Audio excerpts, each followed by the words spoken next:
Since the beginning of the pandemic last February, pretty well all of our 61 Rotary Clubs, 10 Rotaract, and 30 Interact clubs have had to cancel their trusted and traditional in-person fundraising events, which really impacted their service projects, both locally and internationally. As time went by and in-person gathering limits decreased, the only real option was online fundraising. Some of our clubs, like the Rotary Club of Strathcona, whose main fundraising lead is Patrick Gibson, started using the Rafflebox online program to great success. Tonight, we have both Matthew Broussard, the CEO of Rafflebox, and Simon Cusack, the COO of Rafflebox, here to talk about the online platform that they've developed. Matthew is the founder and chief executive officer, where he's responsible for the overall vision, strategy, and growth of the company. Matthew also has a BCD, a Bachelor of Community Design from Dalhousie, and has had over 10 years of experience in market analytics and forecasting, where he held a national real estate development role for Loblaws Companies Limited. Simon is the Chief Operating Officer and has been involved in information technology for the past 20 years for various industries from telecom, military, oil and gas, and mining. He has held various roles over the years as a technical sales engineer, project manager, and business analyst. Simon has also worked in Afghanistan for over 4 years running various military contracts. Welcome, Simon and Matthew. So welcome, guys. Thank you. Glad you were able to make it to the meeting tonight. I know we have lots of people are very interested in Rafflebox and interested in what you have to say. I think we're into an online fundraising world right now, so without further ado, Simon and Matthew. Okay, thanks everybody for meeting with us tonight. I really appreciate taking time out of your evening for us to go over sort of what Rafflebox is all about and how we think we can help your organizations. I'm just going to share my deck here, Jim, and then we'll sort of just, Matt and I will walk through and just sort of share sort of some of our thoughts here. So Matt, if you want to start with like the background on our company and how we came to be, why don't we let you go from there, and then we'll pick up after that on the next slide. So. Yeah, sure. So Rafflebox was an idea that kind of came about in 2016. I was actually at the Stampede at the rodeo, and a pot came up showing, I think it was $90,000 for the 50-50. Where I was sitting, I was going to have to walk over about 20 people up a huge flight of stairs, go to the ATM to get cash, stand in a lineup to buy tickets. And it just got me thinking there's got to be an easier way to do this. You got to be able to go on your phone, go online to purchase tickets. That's kind of when I approached Simon, and we just started talking about it back and forth. 5 years later, here we are. Yep, so that's basically how Rafflebox started.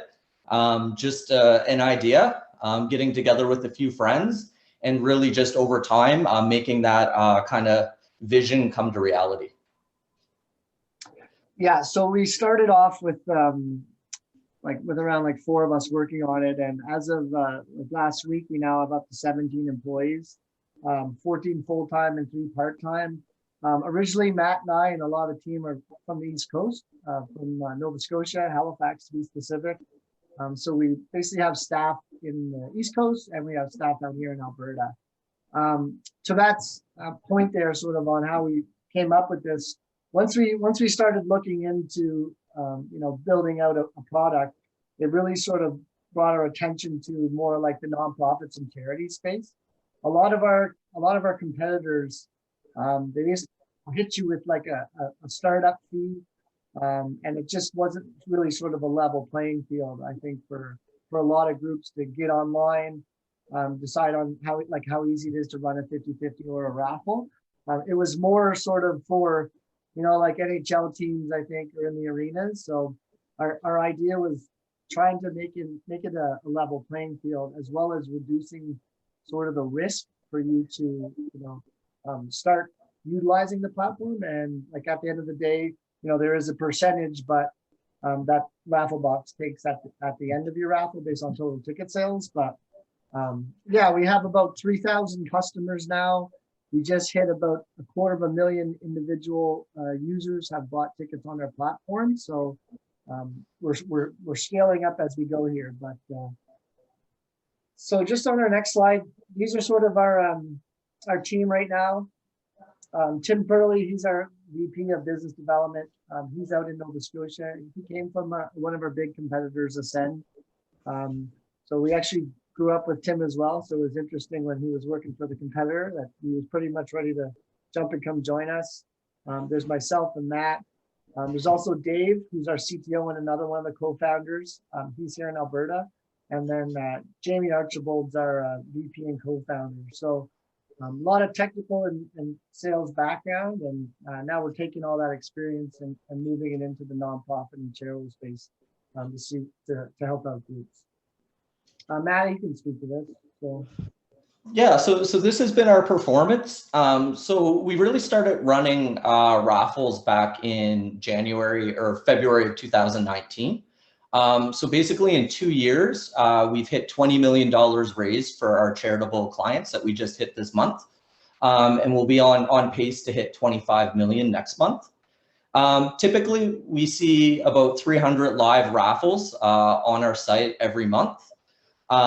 Typically in a given month, we're raising about $4 million each and every month.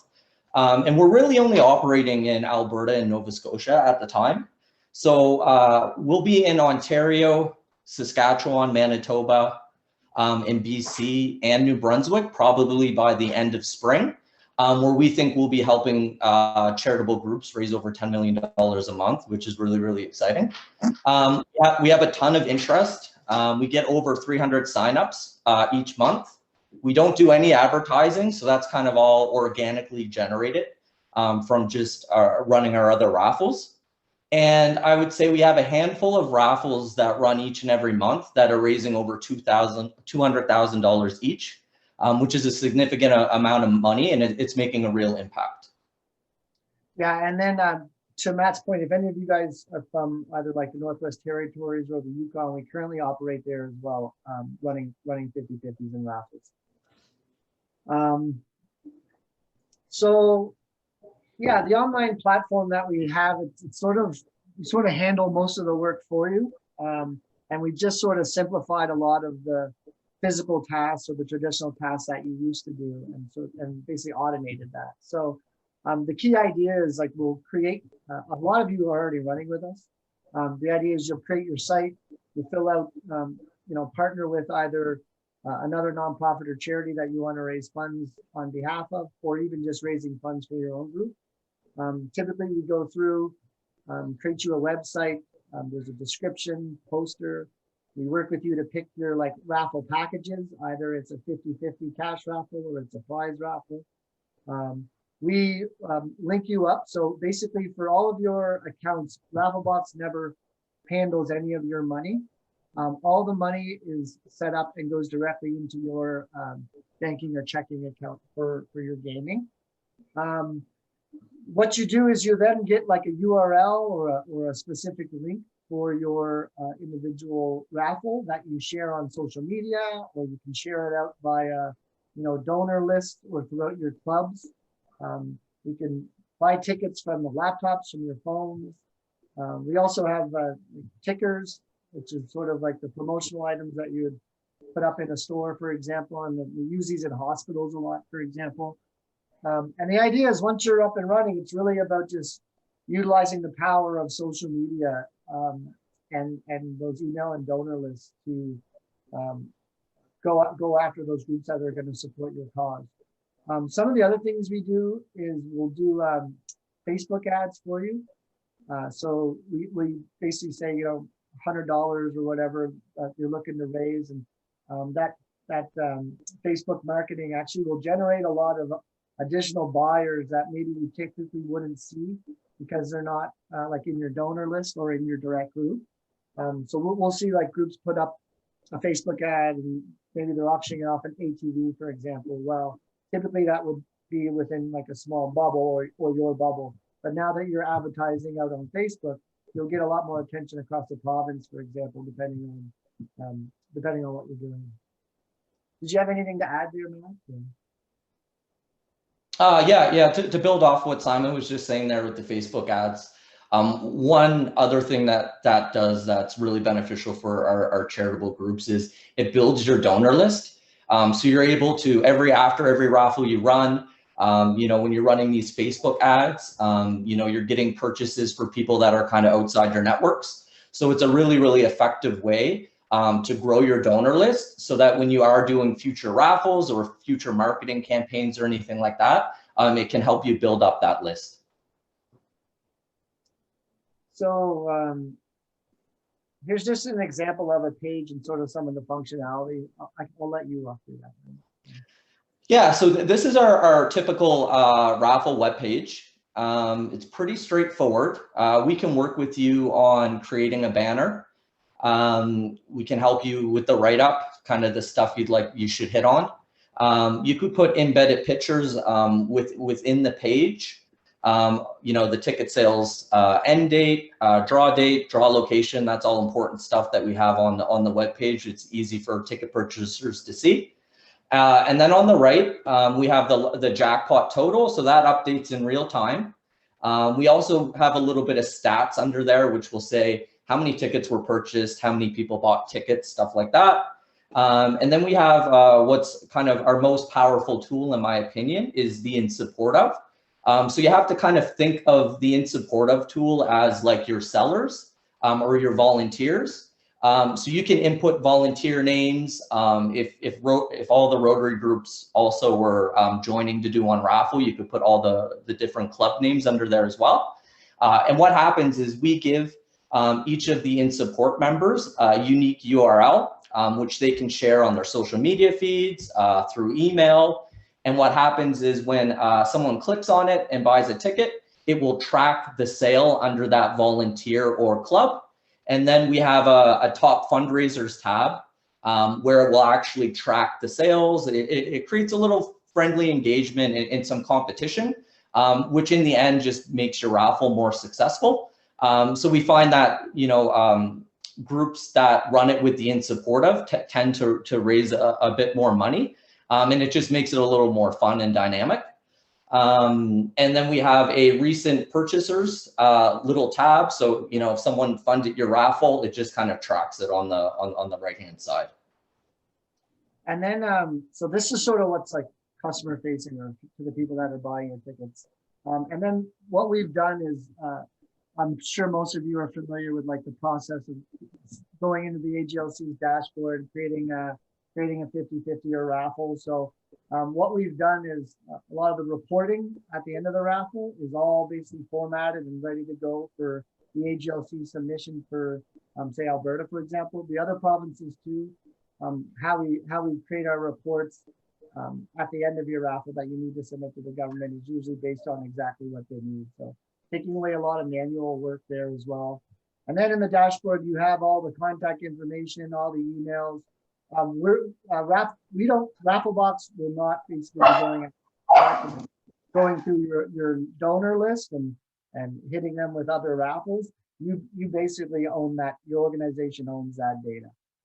And one of the other functionalities too is if you spin up another one, we have a message center where it lets you click a button and email all your past raffle ticket buyers. It'll update them with sort of like the pot information, where your raffle is at. And we're building out more of these like automated email marketing within the platform as well.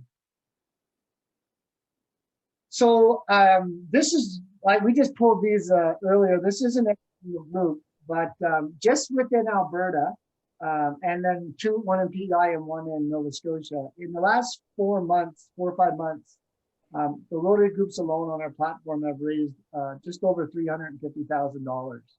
So that's pretty significant in my mind. And then, you know, the more, like I said, right now with all the traditional sort of fundraising methods gone away, we can't really get together with COVID. This is a way that you can still raise money fairly easily for causes that you care about. Yeah, like these, it's pretty easy to get set up and get going with them. I don't know if you wanted Patrick to, if you wanted to speak maybe to like your experience with us, or sort of like we've ran a few with you now. So if there's anything like you wanted to add in terms of that, but. Yeah, I can give a quick update. We're currently running our third 50/50 with Rafflebox, and I find they're really easy to market. What Simon was saying about providing you with the email information of people that have bought tickets through your raffle. We've proceeded to build a database of those contacts so that we can market to them every time we have a new raffle that we launch. And we're currently looking at a couple of different formats within the club. And it looks like we're going to probably put this in on a permanent basis, as it's just one cornerstone of our fundraising platform. And you know, we've you know, to give the guys a shout out, we've had a few instances where we've had people that have had trouble logging into the Rafflebox site, and you know, an email to Simon and it's fixed like right away. We've never had anybody come back to us a second time and say we can't get in, it won't take my credit card, or something won't work. So the guys are really quick if there's an issue, and I think it's happened maybe twice.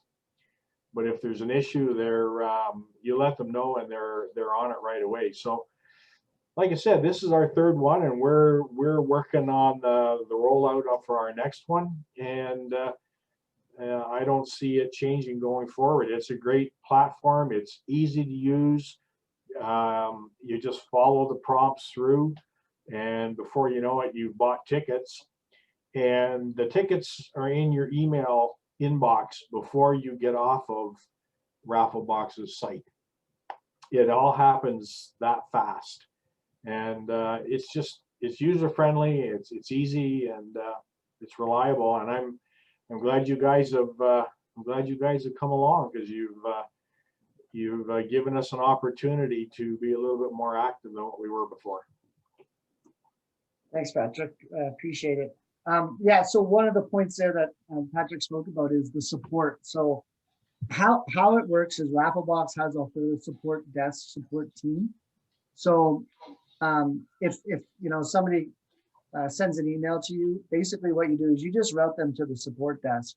So somebody may have an issue with buying a ticket. Maybe they don't have a specific setting enabled in their browser, or they made a typo on a postal code, for example.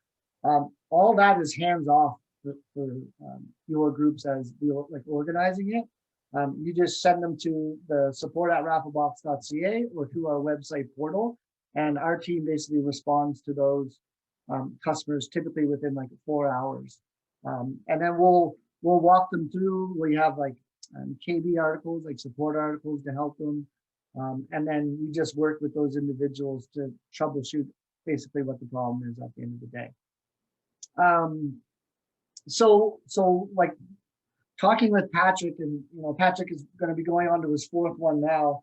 You know, there's a couple of ways that you can do this. So there's rolling one out monthly, where what we did with Patrick for the first couple is we partnered with another nonprofit or charity.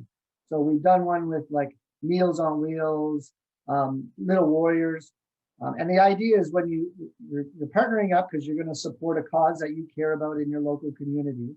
And then the other good thing about it is, you know, you can raise more money because you're throwing in like your power and your social media presence, as well as we'll work with the nonprofit or charity that you're supporting to help them do marketing. So it's almost like a power in numbers. And then the idea is like, you know, pick a different one every month if you like. And then throughout the year, you're constantly raising funds for various nonprofits or groups that you care about. And it just, like as Patrick said, it just becomes part of your fundraising like initiative. It's just another avenue to help raise funds. You know, when things get back to normal, still do your same events that you did in the past. But this is a nice, easy sort of hands-off way to raise more additional funds. As well as you can raise it on behalf of your own group as well. Just straight for the Rotary group and do a 50-50 and share. The other interesting one that we've talked about before is for the provinces that we're going to be available in soon, like Saskatchewan, Manitoba, BC. There's also something called a sweepstakes that we host, and like this would be something that you definitely would talk about within your group. But a sweepstakes is a national option. It's federally mandated, so you can do a prize or do a 50-50. But anybody in Canada or basically anybody in the West Coast could buy tickets.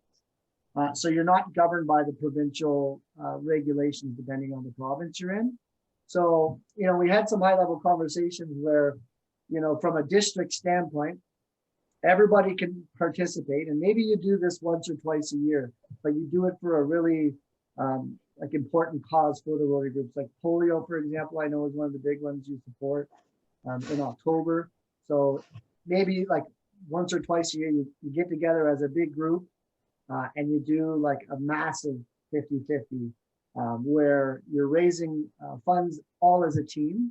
And going back to how Matt talked about being supportive, you know, you'd have a unique URL for all of your groups. You'd hit all your donor lists. And that one's more of like a power in numbers, or maybe it's for like Rotary Group International, the organization as itself, just to put money back into the organization. So really easy to get up and running. I think the monthly 50-50s, once you get going, it just gets simpler and simpler, and you can you know, run those programs for those causes that are important to you. And then that potential of that sweepstakes one where everybody gets involved as a district, I think you could do some tremendous numbers for, you know, a cause that you all are passionate about or the organization is passionate about. Simon, do you want the firefighters page? Sure, yeah. Matt will just show you like an example. This is oh, actually, I can put the link in the chat. I'll bring it up here. Okay.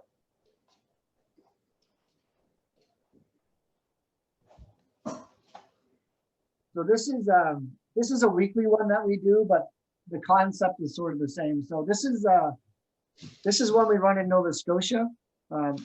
We started this one probably like 6-7 months ago, and it's a weekly 50-50 that all of the volunteer fire departments have now joined up in the province.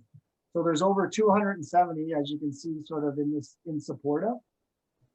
So the idea would be all the Rotary groups would join in here. You'd all have a unique URL to share, and then you would raise one big jackpot or one big 50-50 for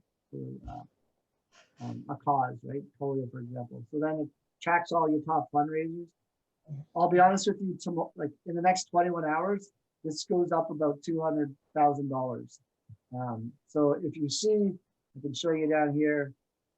If you check the weekly numbers, last week was $305,000 pot, and we grew this over time. The first one they gave was 11,000, and now like this is a big program that has been rolled out on the East Coast, and you know, since June of last year, these guys alone have done over $4 or $5 million raised. And the idea with this is as the top fundraisers, as money is bought for the districts, those funds actually go back to that volunteer fire department station.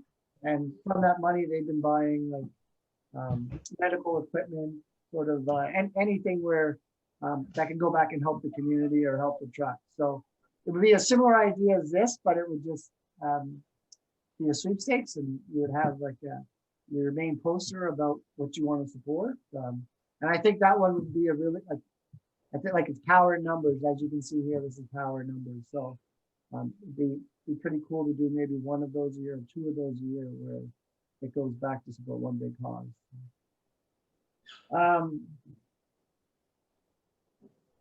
So that's pretty much, I think, what we just wanted to go over. We just sort of wanted to let you know what we're all about. You know, we are working with a lot of the groups already. We'd like to work with more of you because see that, like I said, you guys have raised over $300,000 just between almost like 22 groups so far. So, you know, like we think this can really work for you, and especially with what's going on with COVID. Who knows when we're going to get back to normal and when you're going to be able to do those traditional fundraising models that you had in the past. And, you know, you can still fundraise, and we just sort of use our platform to do it. From a cost standpoint, Rafflebox doesn't have any upfront fees. We take like 7% of the total ticket sales at the end of the day. So we typically invoice you at the end of the raffles. And then the other big thing that just changed from a rule standpoint, you don't have to do barrel printing anymore. You can use our certified random number generator, and you don't need to mail physical tickets anymore. So the physical mailing of tickets is probably a 3 to 4% cost savings per raffle from what you do. So they just changed the rules on the second. I think it was because we had hundreds of groups signing out the red tape initiatives with the government to try to get things changed, because a lot of these rules are from 20 years ago and very challenging to get them changed sometimes, but we're moving in the right direction with GSEs and some of the other blocks. So I didn't know if anybody had any questions. You can shoot those over to Matt and I, and we can sort of answer them here now. Or go ahead, Tony.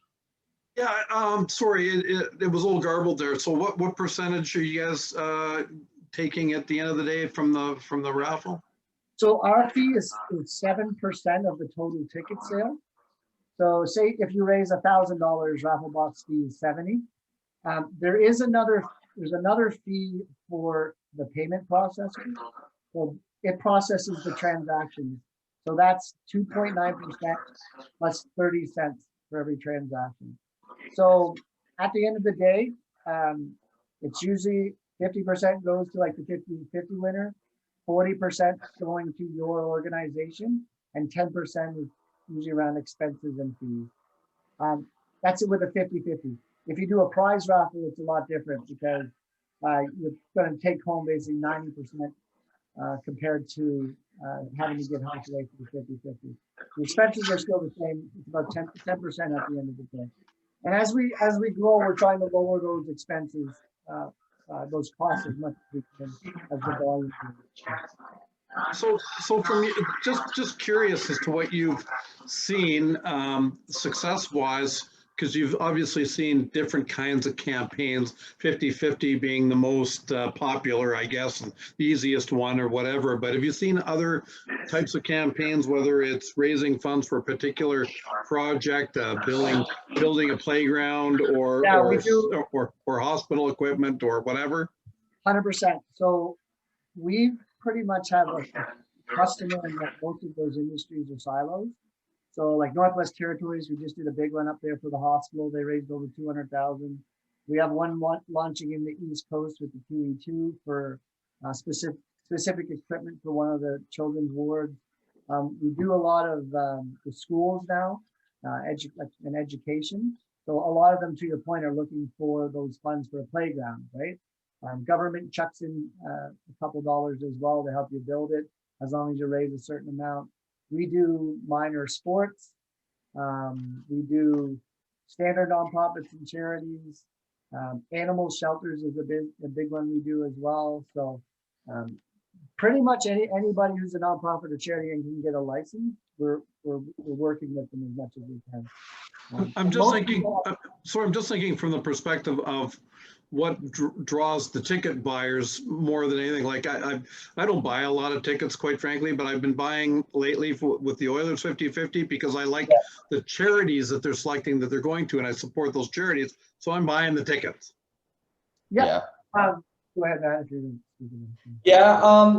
Yeah, it really, you nailed it there. It really depends on the cause and if it's something that you're passionate about or that you follow. And we do see that cash over prizes definitely is the better option. We find that our most successful raffles are the 50-50s. We do prize draws for, trips and cars and stuff like that, but they don't tend to do as well as the cash prizes. People like to get that cash. I think especially in these times as well, people are really looking for a little bit more cash than a prize. But we do other ones like wine raffles. You can have ones that you can have like multiple prizes, for example, like in the In Supportive, where people buy tickets specifically for, a certain prize.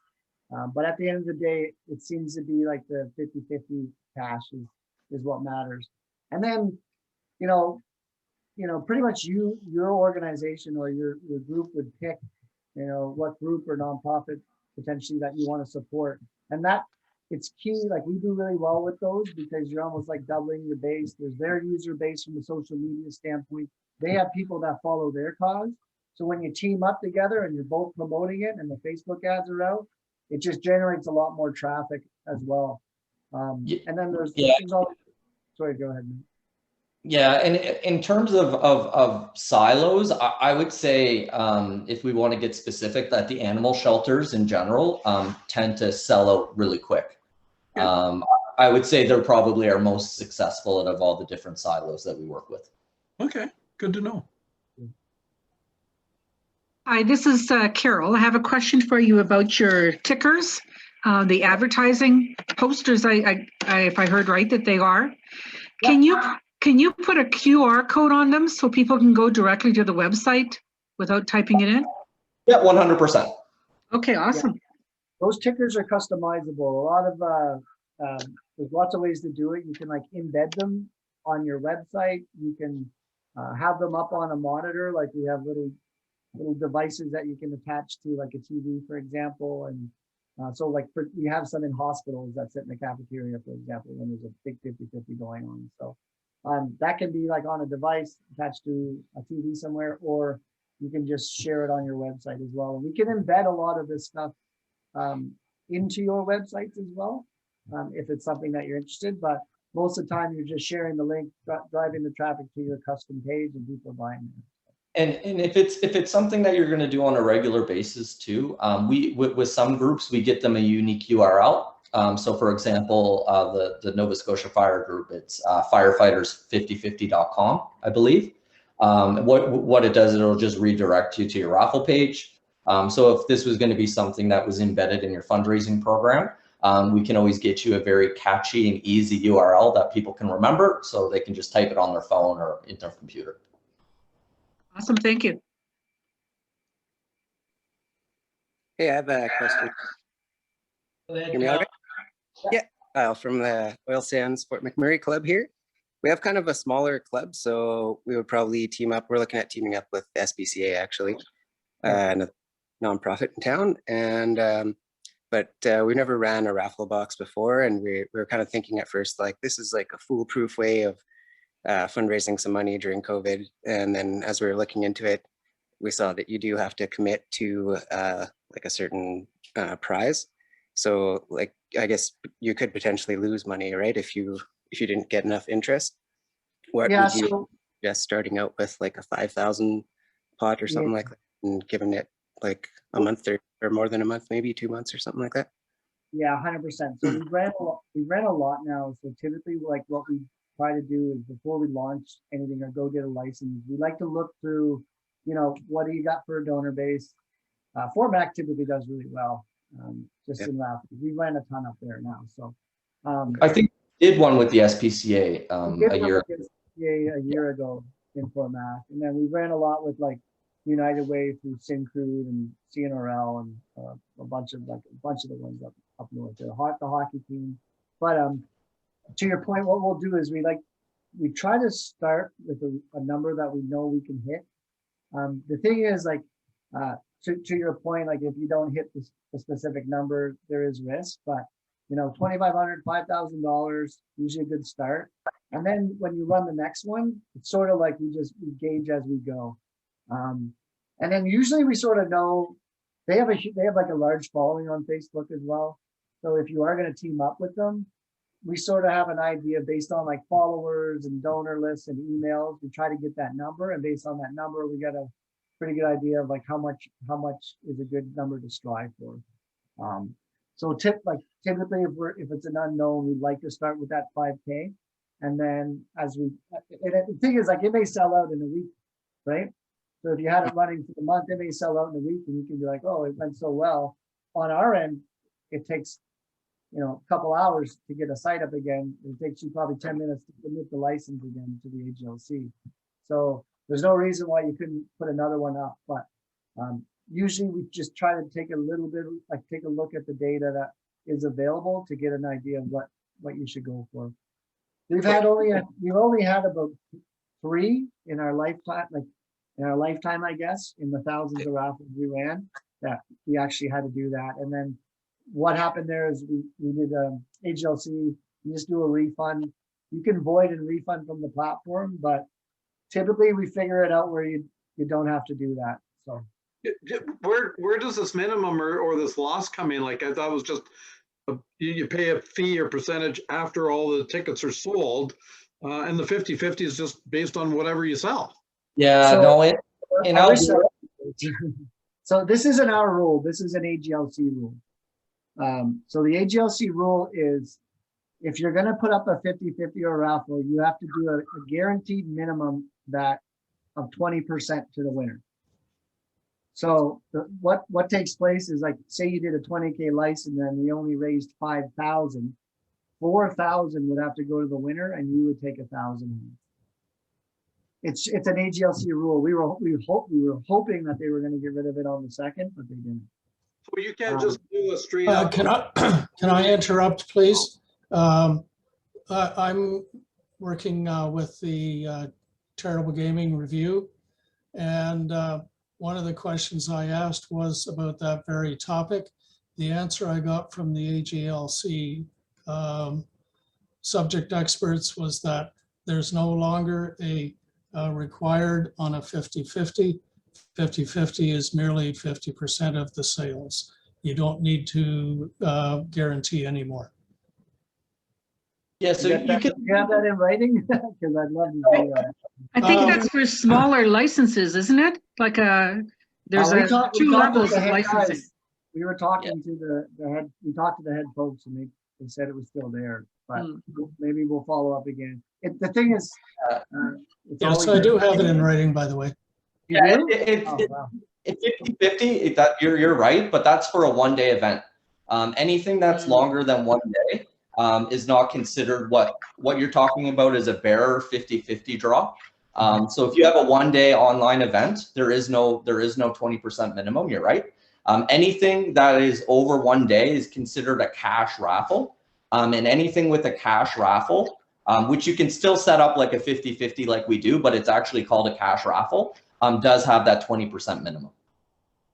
Okay, I have a question here from Sarah. Sarah, did you want to ask something? Yeah, I'm in the same club with Kyle, and we are very interested in this. 2 things. One, if, say, we set our bar low to 5,000 and then we sell out in a week, but we gave it 2 months, can we draw early, or is that date set? Okay, so that's my first question. And then my second question is, I actually went on the website and tried to sign up and get information in an email, and I never heard back from you guys. And that was about 2 months ago. So I'm not sure if I did it wrong or if there was a drop in the email process. You did say you had a lot of people interested, but how do I proceed from here, from this meeting? Where do I go to make sure that I can set this up? Yeah, so my email address and this deck is here, so I'll send this deck to Jim, but you can email Matt or myself, and we can work with you directly.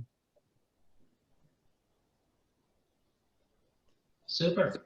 Part 2. Kyle, did you have a question? Yeah, part 2. So if is there like a certain cutoff amount, or does all of it have to go to our AGLC account?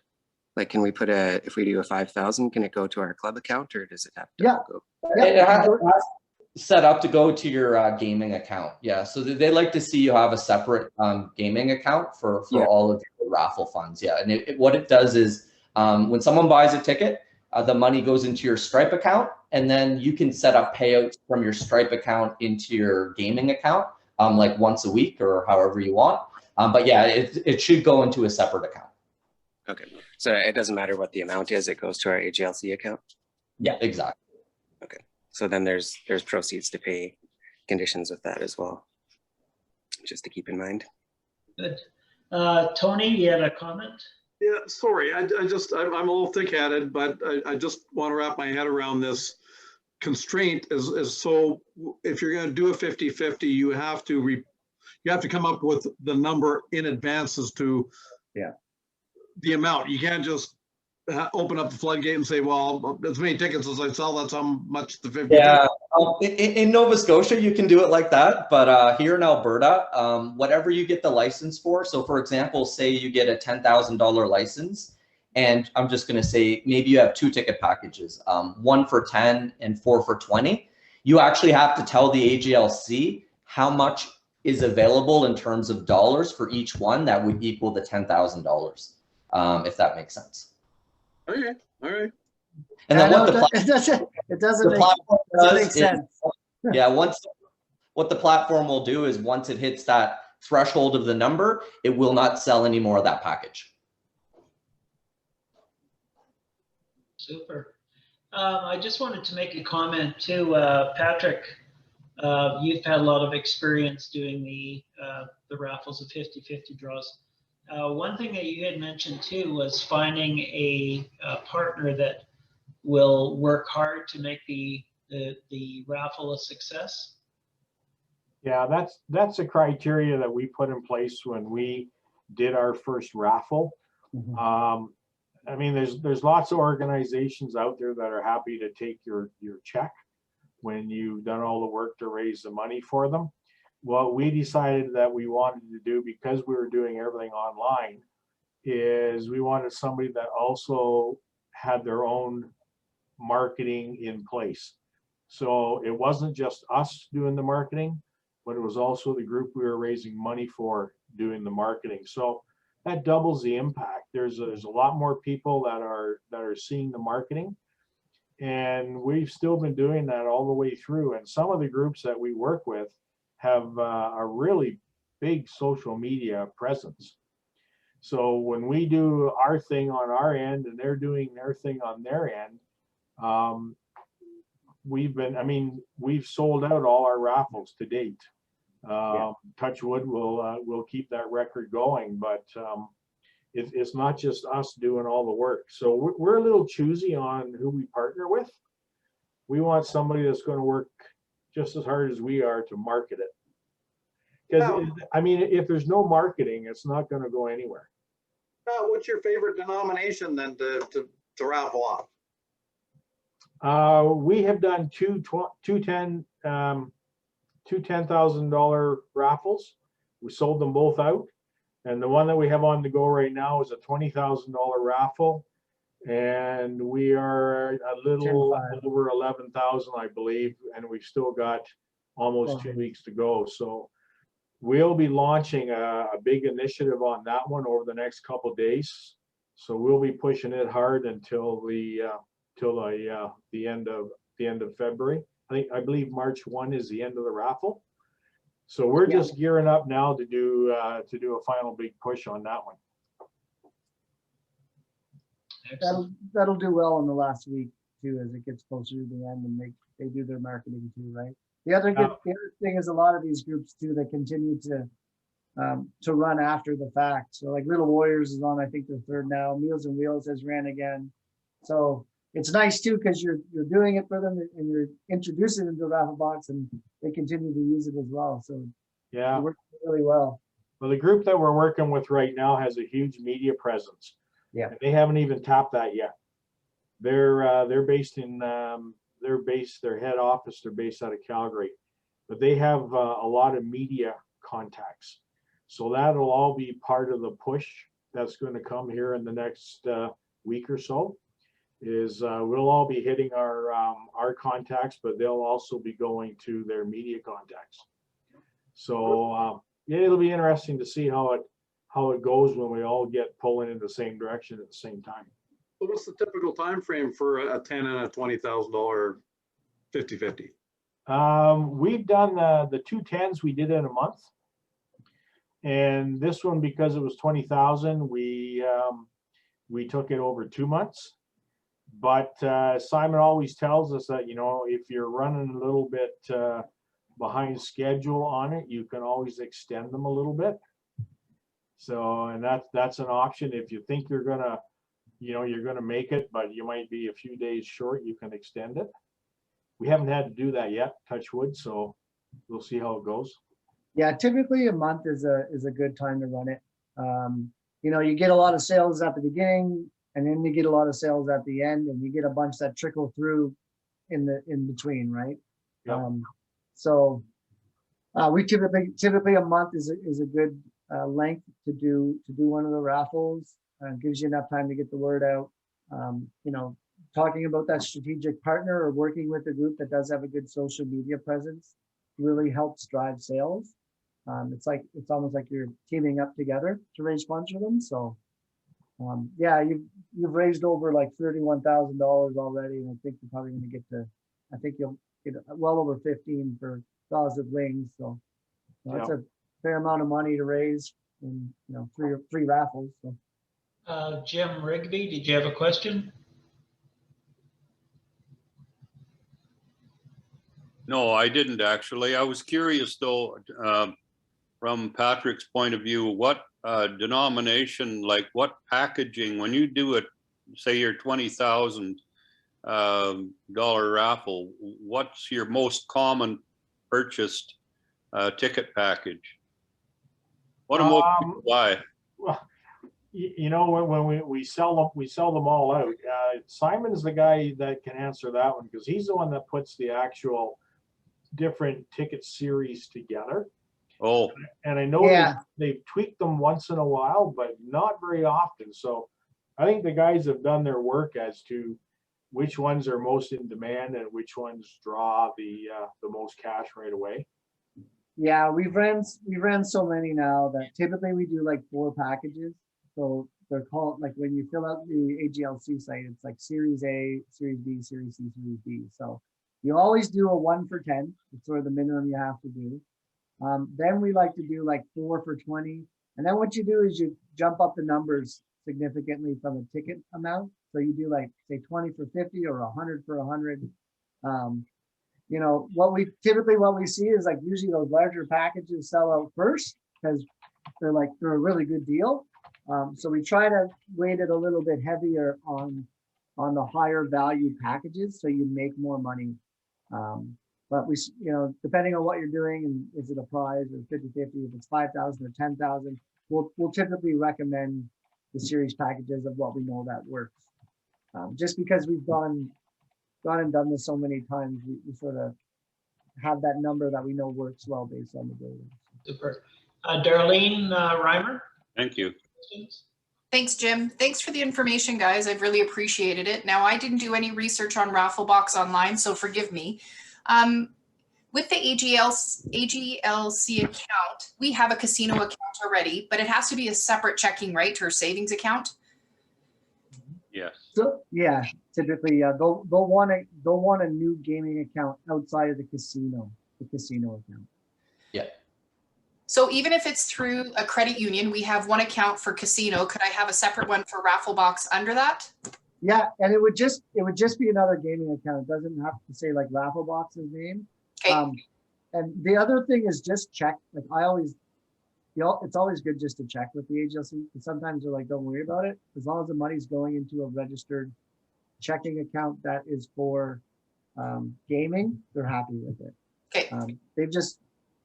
We always just get told different things, but typically what we say is just set up a separate account for it inside the same bank account, and you're good to go. And then you just connect that checking or savings account to the Stripe Connect, and then you would just pick, you know, every week, you know, if you have a month long, okay, the first week's over, I'm going to deposit my money into my account and go from there. So with the Stripe account, I know that we have a Stripe account already for Rotary, but we pay separate fees. We're not paying any more fees, right? Just the 1 fee to Rafflebox? Yeah, exactly. It's all, so what we do is like when you log into our dashboard and you create your profile basically for your organization.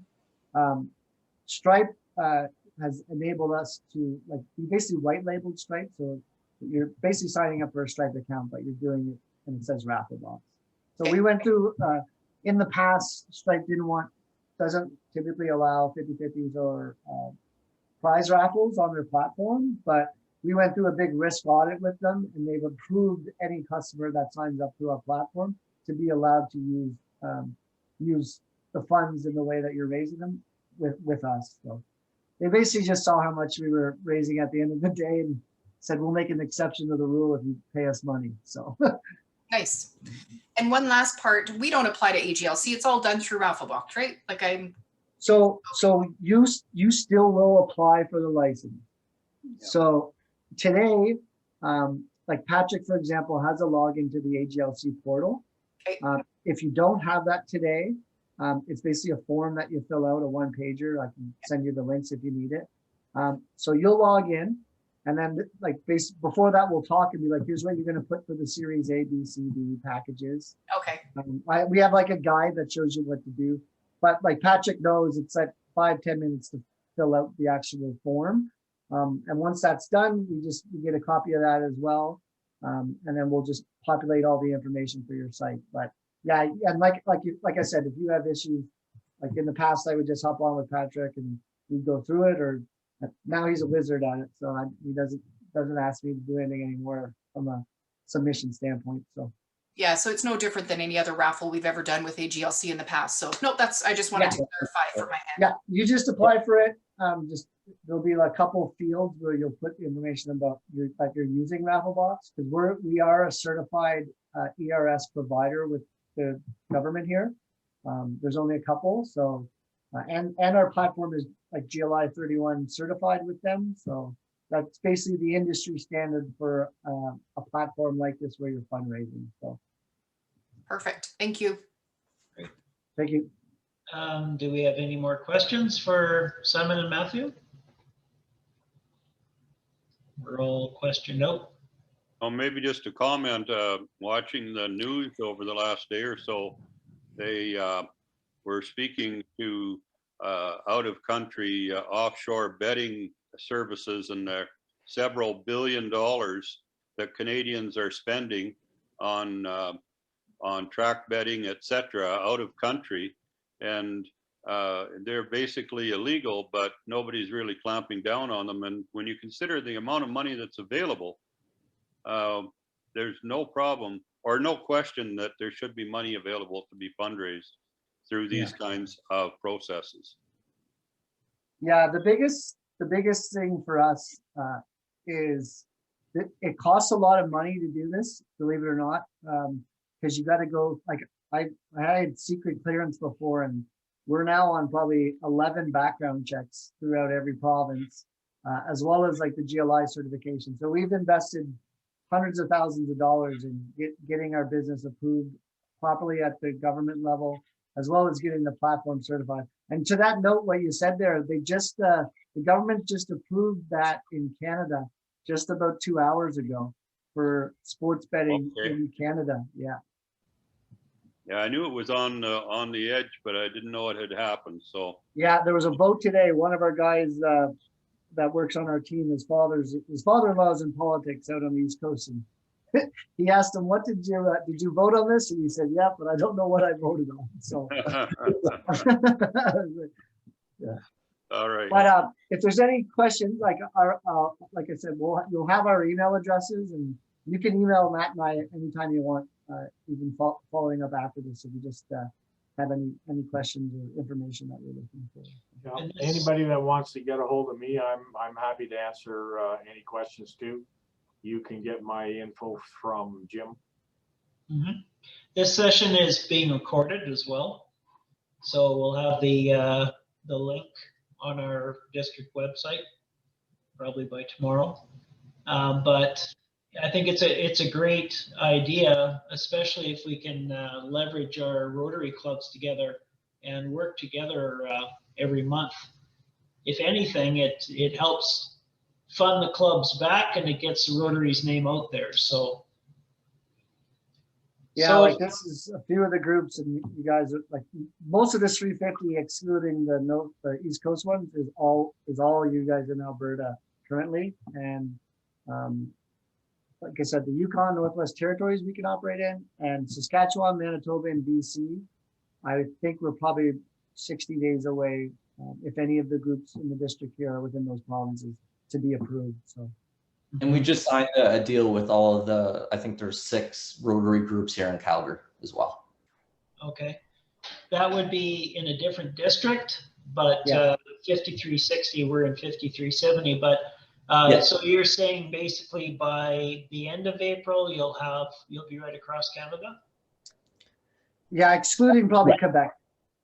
Yeah, except Quebec. Quebec doesn't allow online raffles at the time. But for your district, the platform should be available to everybody in your district to do either the monthlies. You can do a sweepstakes without doing the provincial approval. So if you wanted to do a bigger one as a group, that's federally mandated.